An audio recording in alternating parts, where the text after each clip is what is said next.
Thank you for coming in to come and watch my clip for today. I'm going to reveal some things that you may not have picked up generally speaking. We keep hearing about the fuel subsidy.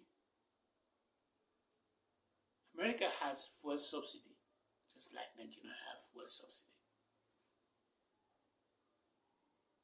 In Nigeria, it is presented where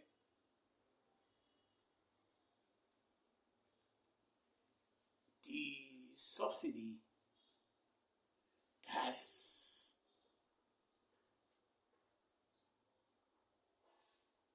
a name called, if you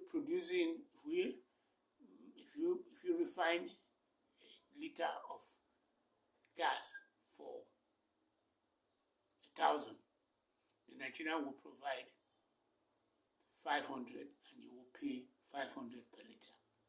So when they remove the subsidy, you are now paying 1,000 for the liter. Okay, in America,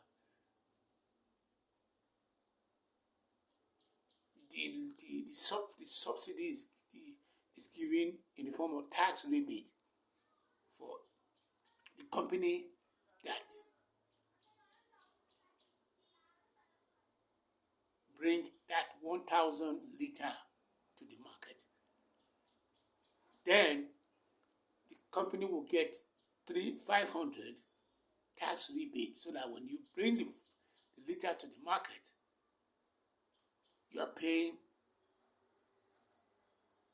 500 for it, because the government already gave 500 tax rebate to those people who are, whether they are drillers, whether they are secondary marketer, whether they are primary marketer. Just like we have here, where everything is going to the point where there's corruption going on, people are having fake certificates and everything. Everything is also going on back there. Another thing they have that is almost as bad as the fuel subsidy is they have a foreign reserve, and their foreign reserve is oil that they took from Nigeria, and they put it in underneath the earth, so that if there is oil, if there is a spike in oil, like for example the Ukraine war, they would then go back and start bringing our oil out to stabilize the market. We don't have oil being put somewhere in Plateau State, in Jos, where there is oil spike in Nigeria. We will be able to have something to allow us to be able to get over the problem that's going on. So that's an unfair advantage. So my bottom line is that we need fuel subsidy as an oil producing country. We shouldn't even be calling it subsidy. It should have been free gasoline for Nigerian transportation, so that we can have low price for our food, transportation, heating, gas, and all that kind of stuff. That's my opinion on that one. Other than that, I'm just going to wrap this up by saying that at this point in time,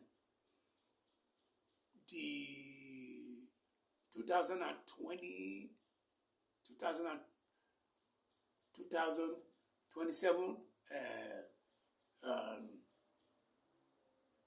election is heating up, and as at yesterday, there were 2 articles that came out. Okay, one of the articles was coming out from the traditional ruler in Katsina, who was praising Bola Ahmed Tinubu for the burial he gave to Buhari. Then here Aya, I think another governor, was also showering praises on him. And I thought, they are saying that they're going to try to make it an issue where they will say he should go for a second term. Okay. And when I read about the brain kick in that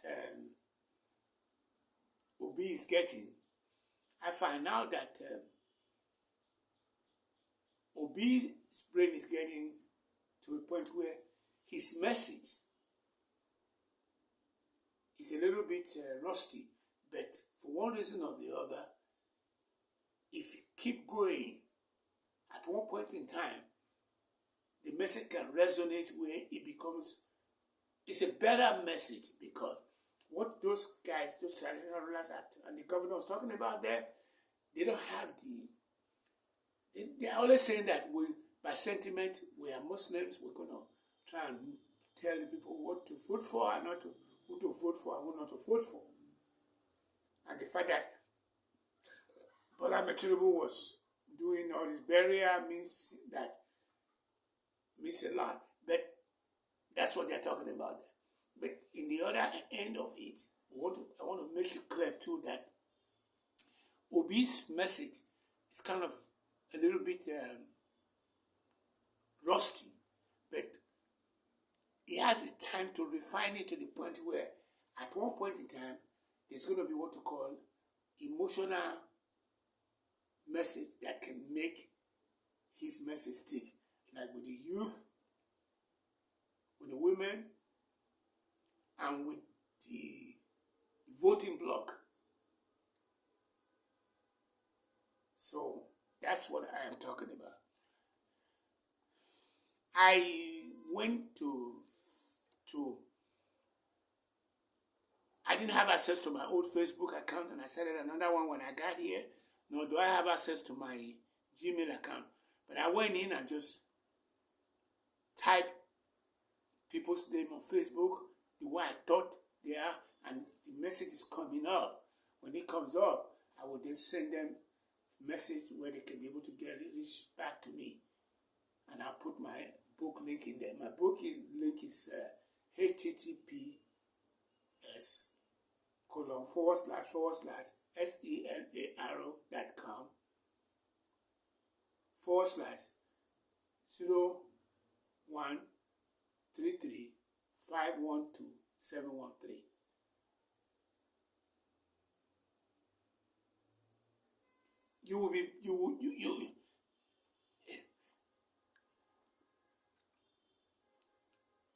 I'm currently dealing with people who I thought,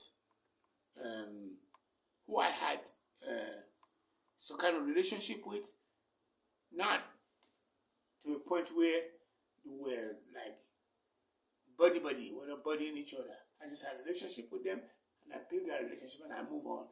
They are supposed to be, one thing that hasn't happened to me was that there was nobody who was able to come to me and force me to do what I don't want to do. In terms of, for example, I'm asking people to go and buy my book. When my friend wrote her book, I bought it and I read it. When another my friend bought a book, I bought it and I read them. So when people cross my path and I see them in need, I stepped in. They did appreciate that I stepped in, but it was done without no feelings of they owe me anything. But since I have that kind of relationship with them, I'm going back now and I start reaching out to them and telling them I have a book that's coming out. I'm doing what Adeboye did when he said people should go and donate 10 billion, and they are his children. If he has that, if he can go to the congregation place and said, go give me 10 billion. 10 billion means 5 billion US dollar or 5 billion UK pounds, euro. So if he says you go and give me 10 billion, you are my children, I don't see the reason why I should not be able to ask you guys to go buy my book. That area where I didn't think I was going to get there, I was going to try and do it organically without reaching that level of abstraction, but I'm there and I feel at the top of the whole world that I'm doing that. But when people that I thought they were going to move a little bit faster, did move. The first time when I released my first book, which is God to Goddess, they moved and bought the book then. But the second book that I'm coming out and I kept getting back at them, they're not moving as fast as I wanted them to be able to move. But what the difference is between them and what I should have been doing is organically go out there and go into like Reddit, REDDIT, or Quora Quest, and build a relationship with them of interest, and then rurally, they call it Yoruba, rural, break them in on the long run. My books are selling a hard cake and stuff like that. That's the route to go. But keep in mind that there are a lot of celebrities who will just buy a book, write a book. They didn't have to say anything. So like Michelle Obama will just write a book and people will just start buying it. So I'm not in that status, but at the same time too, I believe that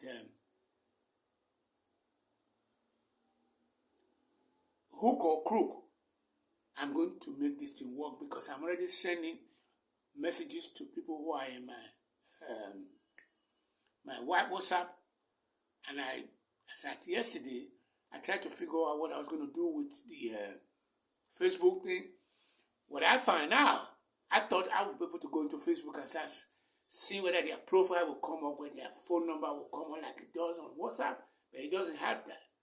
So what I'm doing is I just go in, because I lost my WhatsApp, I lost my Yahoo account, I lost my Google account, and I started a new one when I got back into Nigerian airspace. So what I'm doing now is I just literally just look for your name and then just type it into my new Facebook and it will bring you up, because you're already one who is like that. And I will then send them a message and I'll put my link in there. If you do run into that, please don't hesitate to buy the book. So far, some people have called me and told me, hey, what's the cost of the book? Or is it book is Amazon? Stuff like that. And I'll tell them, it's not an Amazon, it's self-published. The first one is there. I will expect that after you call me and start asking me, or you send me a text message, that you will just go back and go and buy it. That's not how it's working. So, I'm not frustrated because I don't have an expectation for anybody. Again, https://selarro.com/0133512713 2347033627981 was my phone number. azimikoko5@gmail.com is my email address. Thank you all for listening.